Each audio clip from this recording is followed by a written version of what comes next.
BSE Sensex has crossed the 45,000 mark for the first time. The RBI revised its GDP target to minus 7.5 from minus 9.5 after seeing a pickup in demand in rural areas and also to some extent in urban areas.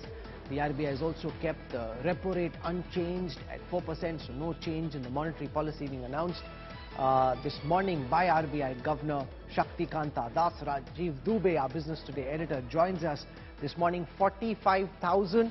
Many people questioning the disconnect between the real economy, which is still in negative zone, and the stock markets, which are at an unprecedented historic level. What do you make of the economy being at minus 7.5, the projection says that, and the BSE at this moment being at 45,000?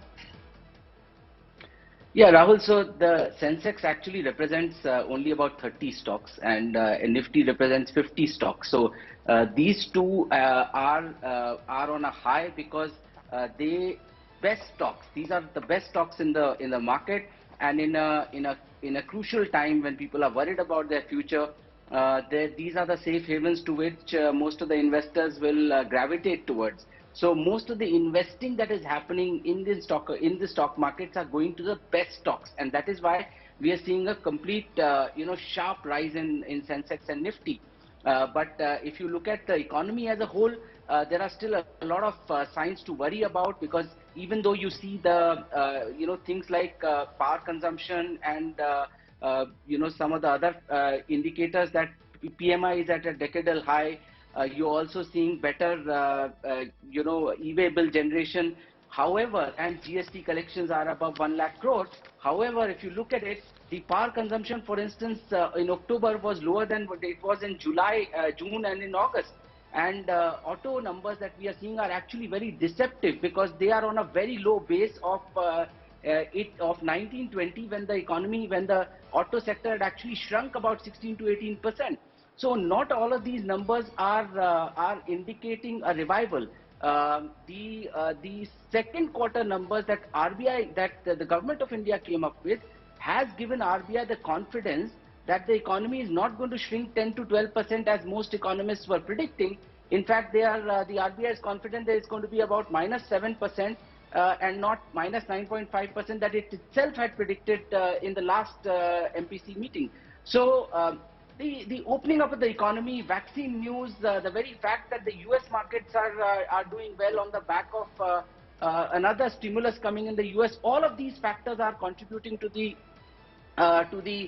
gain in Sensex. And like I said, Sensex gain can be very deceptive, Nifty gain can be very deceptive, because these are the best stocks, and you actually gravitate towards the best stocks. These are the safe havens to invest in when you are Rajiv, in the policy that was announced this morning, the interest rates have been left unchanged by the Reserve Bank of India. It also suggests that the inflation target is expected to be between 6.8 and 5.8 in FY21. What does this high level of inflation suggest for those who are watching at this moment? Would there be, in the estimate of the RBI, concern about rising prices? So, Rahul, one of the major reasons why RBI couldn't tinker with the interest rates this time is inflation. Inflation is well above the comfort level of RBI of 4 to 6%. This is beyond its control right now, because it's largely food inflation that's causing this. And that is one of the reasons why RBI has not been able to go further down on the interest rates, because economy currently demands that interest rates should be lower. However, there is an accommodative stance as far as RBI is concerned.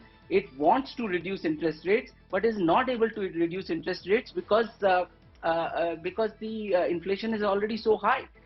It's only going to cause further damage to the economy if it cuts interest rates at this point in time. So unless interest rates go in the 4 to 6% bracket, unless inflation stays in the 4 to 6% bracket, the interest rates are not going to be brought down any further, and may delay further cuts in interest rates by another couple of quarters perhaps.